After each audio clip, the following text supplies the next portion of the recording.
The answer is no. He is not. Neither of the main leads are really modeled too heavily after any one kid that I know. But I do think, and unavoidably, there are flickers of kids I know who show up in the books, and especially in the way the characters speak. Hello, my name is Emmy DeGrappa. Each week, we bring you stories asking our guests the question why. We learn about passion, purpose, and the human experience.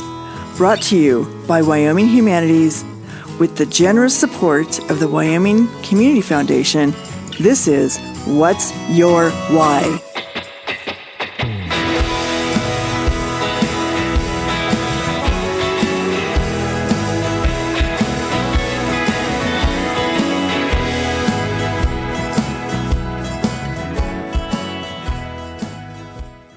Today we are talking to author Tyler Rogers. Tyler is a new and up-and-coming author, and he just finished his first book, The Marvelous Invention of Orion McBride. Welcome, Tyler. Thank you very much for having me. Pleasure to be here. I love that, just reading a bit about your book, and you're writing about this kid who's having an adventure. Mm-hmm. Well, first of all, what was your desire to write and write this book? Oh, well, thank you for that question. There's actually a little bit of irony, I think, in the scope of my life that I wrote a book, because as a child growing up, I was such a reluctant reader. True story. I kind of fought it in school, but I think a lot of people have this story or this moment where I have eventually read a book that really just changed everything for me. And that book was the Newbery winner, When You Reach Me. And that really put me on a path of reading a lot of middle grade works. So kind of middle grade being that it bridges the gap from children's lit, like Picture Your Magic Treehouse books, to young adult, not quite as mature as young adult, but that middle grade, third, fourth, fifth, sixth grade territory book. And so I fell in love with that demographic and the stories that are being told there. And I just kept reading them. And over the course of several summers, I would seriously just go through almost like Matilda from that children's book and just take everything down from the library and read it. And eventually you just get this feeling of like, I can do this, right? I could actually do this. I think I could tell a story for this target audience also. Just the idea that I wanted to attempt at it or take a stab at it existed for a while. And now put that together with my role as a teacher. I'm a public school teacher. I spent 5 years working as the arts director for our Sheridan County YMCA. So over the course of my working life, I have encountered thousands of children at this point, and their stories and who they are and who they want to be and their goals. And one thing that sticks with you, and I think a lot of teachers would understand this and agree with it, is that you run into kids. They're carrying a lot, right? And they don't always have the tools to say it. They don't always have the tools to ask for help. They're carrying more than maybe developmentally we think they should have to, but this is the cards they've been dealt, really. And so I was kind of just thinking about those challenges, and sometimes that's trauma, and sometimes it's familial, and all those things. And sometimes kids have a really surprising way of expressing those difficulties. And that's where the idea for this story kind of came through, is as kids who are carrying more than they are prepared to, even though those situations might be out of their control, and the surprising and perhaps at times inelegant ways that they're going to ask for help. And when you work with kids, like in your 5 years that you worked with kids at the YMCA, is your main character in your book modeled after one of those kids that you worked with and you really saw them go through some real life struggles? That's such a great question. And I do get asked that quite a bit, especially by the kids who are in my periphery. The answer is no. He is not. Neither of the main leads are really modeled too heavily after any one kid that I know.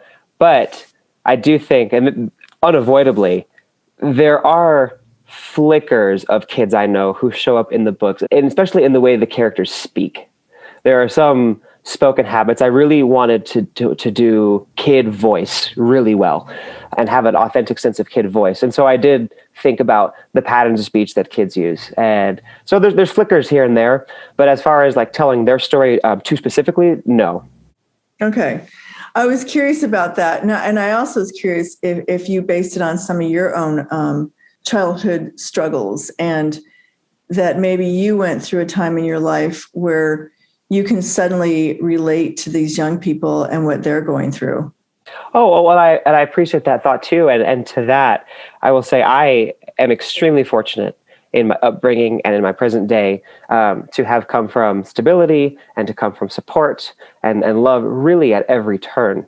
And, the protagonists of the story, Christopher and Orion, they're both dealing with with some fractures. I don't know if we can spoil it here. I don't want to go into spoiler territory in case someone listening maybe hasn't read it before.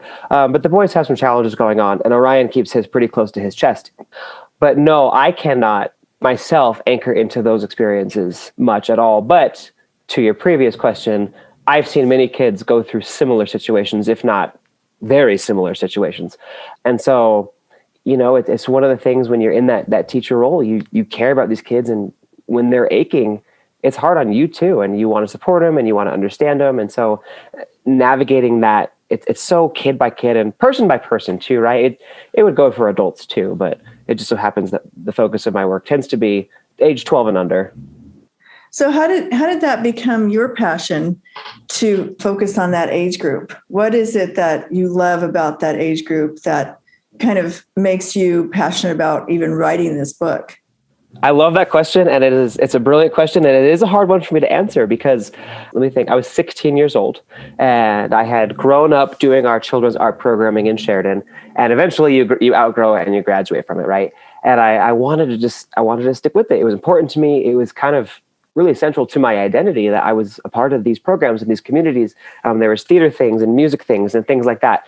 So I wanted to find ways to stay involved. So even after I graduated, I asked the directors in charge, hey, is there any way I can come support? Can I be backstage? What can I do to stay involved? And I stayed involved. And that just kind of snowballed. So this year, when I'm 16, I am volunteering for the Children's Theater. And 2 years later, I'm working as someone who works at the Children's Theater. And before you know it, I'm teaching elementary school music. I just love elementary school. That's who I am. I love working with the elementary age group. I get to teach elementary music every single day. And it's exactly who I am and what I want to do. And, I love music, and the music piece aside, I'm just very intrinsically motivated to be an agent of positive change for kids. I want to support kids all throughout their lives, right? And I think childhood is it's a volatile time. And there's a lot of good that can happen in childhood, and there's a lot of bad that can happen in childhood. And I want to be a force for good. We know evidentiarily that what happens at different markers in your childhood could have long-lasting effects on your life.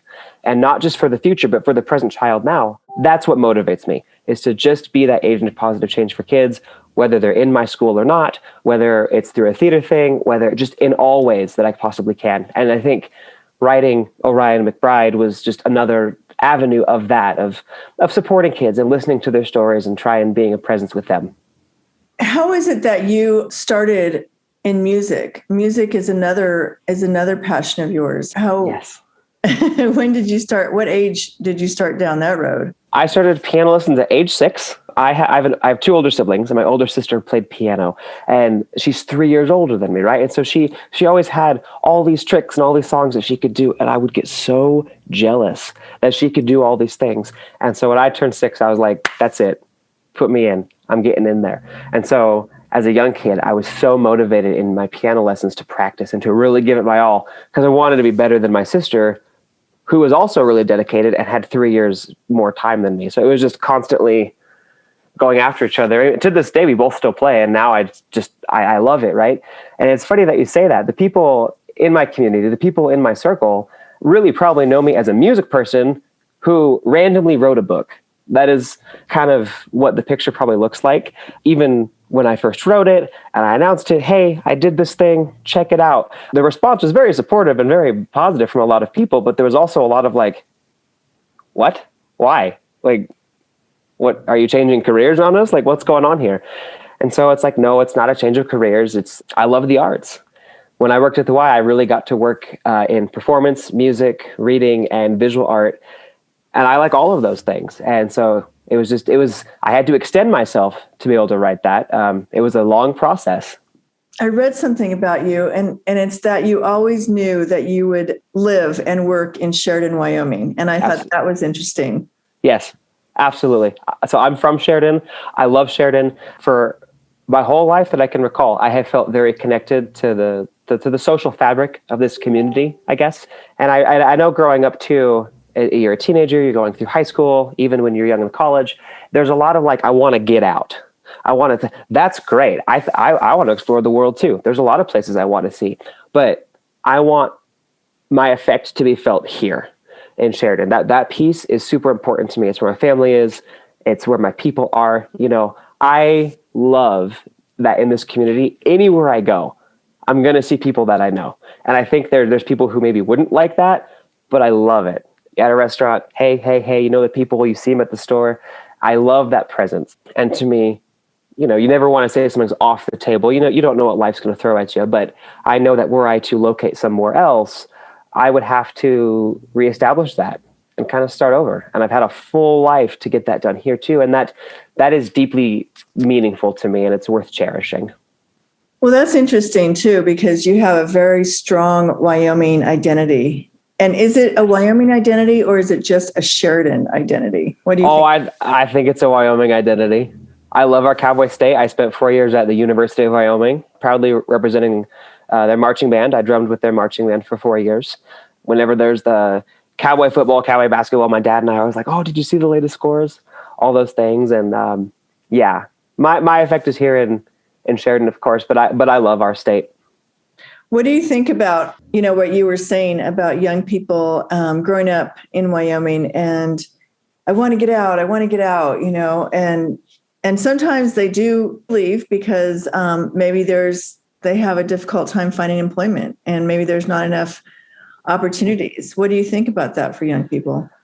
Well, I think it's a real challenge that young people are as they move through life in any location are going to have to ask themselves, it's what do I want and what is this place going to give me? And I think, I would hope with my students or with anybody to equip people with the self-awareness and skills to ask the question, what do I want? Who do I want to be? Where do I want to be? What effect do I want to have? Am I able to have that effect here? There's a lot of ways that I think Wyoming can do that, but no place is perfect for everybody. And I think I've got a really good buddy of mine who's in the music industry more as a performer. Wyoming isn't going to serve him particularly well. He's from Sheridan too, and he loves Sheridan, and he would love to come back and visit. But right now he's down in Las Vegas because that's where he needs to be to make the splash that he wants to make, along with his schooling. So I even look at someone like my sister who, again, she loves Sheridan, Wyoming, but her and her person, she needs urban. She loves the metropolitan. She loves the sea of people. She loves existing in that space and at that speed. And so the Boston area is where she landed, and that's where it's at. And so it's tough, and every person and situation are uniquely their own, of course. But I do hope that, any person, especially young people who are maybe in high school, approaching high school, thinking about where am I going to go? Wyoming is a darn special place. It really is. And I hope people give it a good thought before they think about leaving. And of course, the doors are always open to come back to if they do. But it's a special place. Yeah. Well, I think when you live in Wyoming, we kind of brag about it like that because we have such a small population. Yes. So Yes. You got to be tough to live in Wyoming. You have to stick it out, find your place there. It's extreme weather. I don't stay for the weather, I'll tell you that. Not for the weather, Nope. but for the people. You find the people genuine. Yes. I love people, even in kind of our own family lore. My mom jokes that even as a young child, I just loved people so much. At age 1, age 100, I just want to talk to them. And I would be a young kid at the park, and I would just befriend the entire park, irrespective of their age. Like talk to the parents, I just love people. And I have found that being in a smaller place actually suits that really well because I feel connected to people. And to me, that is super important. Connection and meaning for me go hand in hand. And that's one of the things that's going to, at this moment, completely expect to keep me here for a very long time. Well, that probably made your mom panic all the time at the park because surely it did. Yes, you would disappear. Oh, I didn't have the stranger danger piece. Maybe as a young kid, but that thing where you meet a kid for 45 seconds and you're playing and you're like, hey, he's my new best friend. Yeah, that was you. That was me. Just collecting people. Yep. That is its own gift, really. That you are so comfortable in your own skin that you don't have any problem walking up and saying hello to somebody, no matter what their age or who they are. Well, thank you. Yeah, it serves me very well in the classroom. One of the things I take a lot of pride in as a teacher in the public school setting and as a teacher in general is that I have to prioritize the relationships that I have with students. That's who I am. I want to connect with them. The music is important. Yes, I absolutely believe that. The academics are important. Yes, absolutely. But I think there are certain things that are felt here that aren't as measurable, that are perhaps a little more ephemeral, that I want to attend to too. And those things, to get there, to nurture those things with kids, you have to develop a relationship. And out at Bighorn Elementary, I'm really proud of just the relationship and the culture that I have with these kids. And that's not my work alone. I work in a great school with great people who do great things, and there's a lot of alignment in that sense. I guess looking at my entire life, it's not surprising that I found work that involves, again, lots of people, because that's what I like. People kind of rib me a little bit because I love public speaking. I think it's great. What kind of public speaking have you done?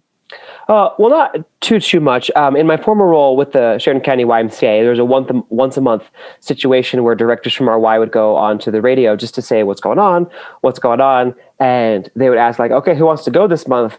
And no one would really put their hands up, and I would be like, let's go. And they'd be like, nope, you've gone too recently. Again, stop. Or I direct, for example, our Sheridan County Youth Choir. I'm a co-director of the Sheridan County Youth Choir. So getting up in front of the audience to have that welcome, welcome, please turn up yourself, all those kind of pieces. I just love it. I love being able to address the crowd and be with them too, be present with them. No, I think that's great. And what was it that made you decide to be a teacher? Like you always knew you wanted to be a teacher, or did you go to college and not really know that's what you wanted to do? Oh, that's a fantastic question.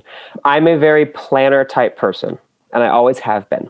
And from about, let's say, middle school for several years, the plan for me was actually to go medical. I was going to do something medical because they make a bunch of money and I want money. That's great. And then earlier I mentioned that I started kind of volunteering and staying involved with the programs that I had outgrown being a participant in myself. Well, when I was 16 years old, I was involved with one of our theater camps just as a volunteer. And it was actually a single kid and a conversation I had with a single kid that completely derailed my whole medical plan.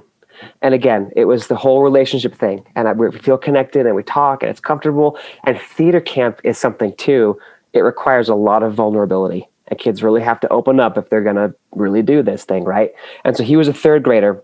And it was the last day of camp. And he was not too happy, like kind of kicking the rocks, not happy. We have about an hour left. And he's kind of frustrated. And I said, we've had a great week. What's going on?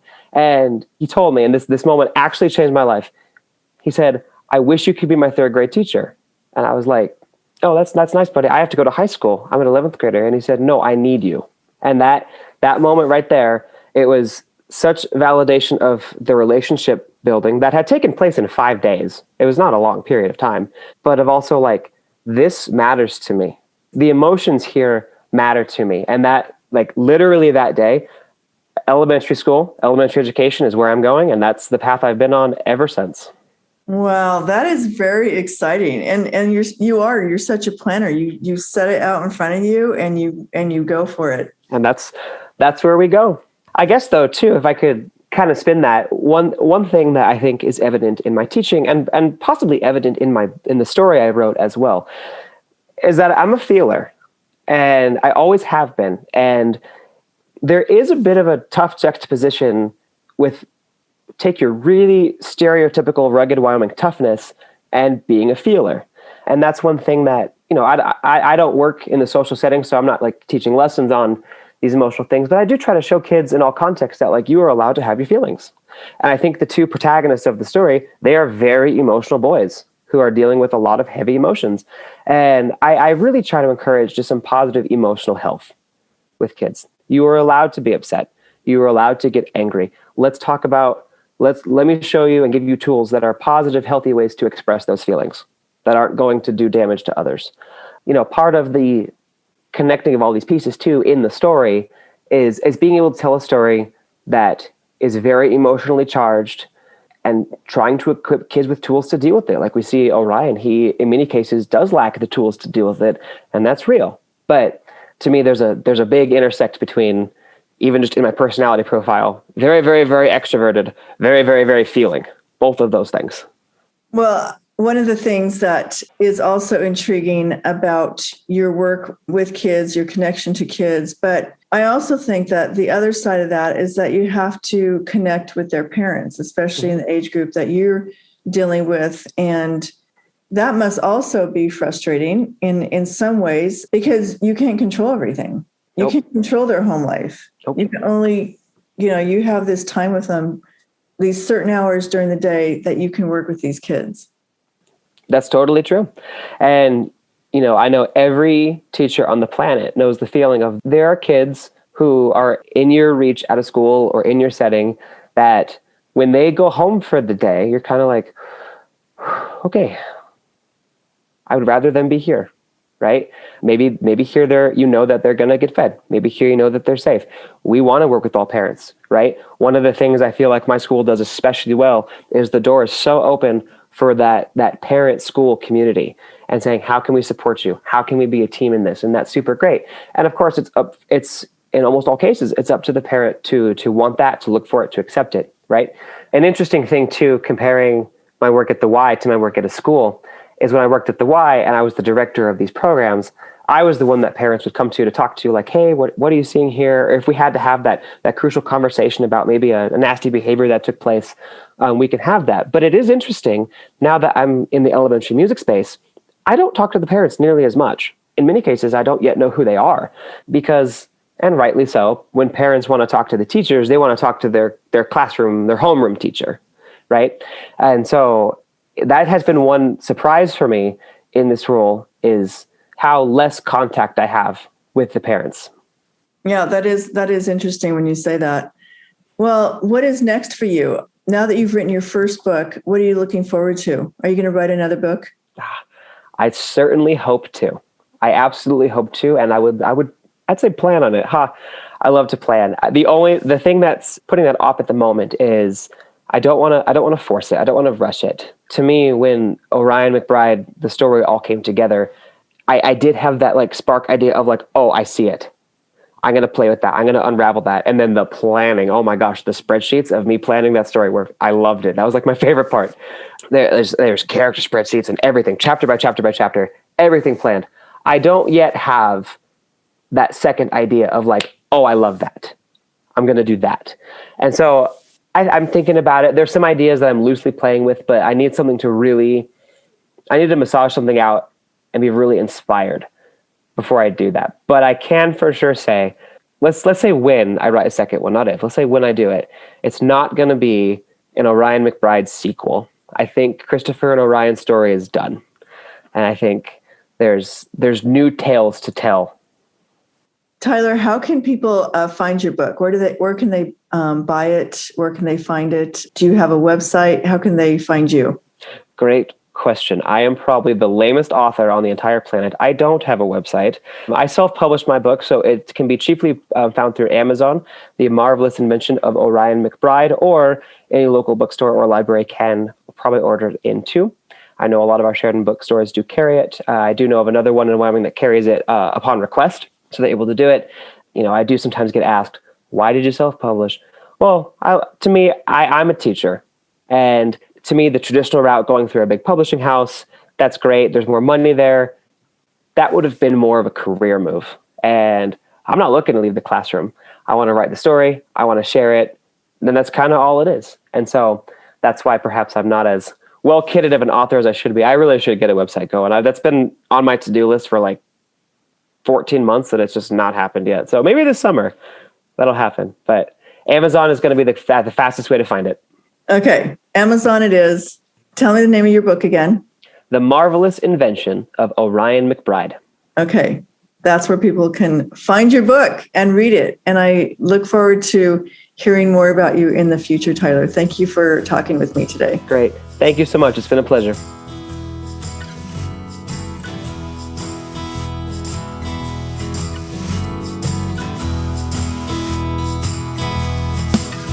Thank you for joining us for this episode of What's Your Why? Brought to you by Wyoming Humanities with support from Wyoming Community Foundation and generous supporters like you. To learn more, go to thinkwhy.org, subscribe, and never miss a show.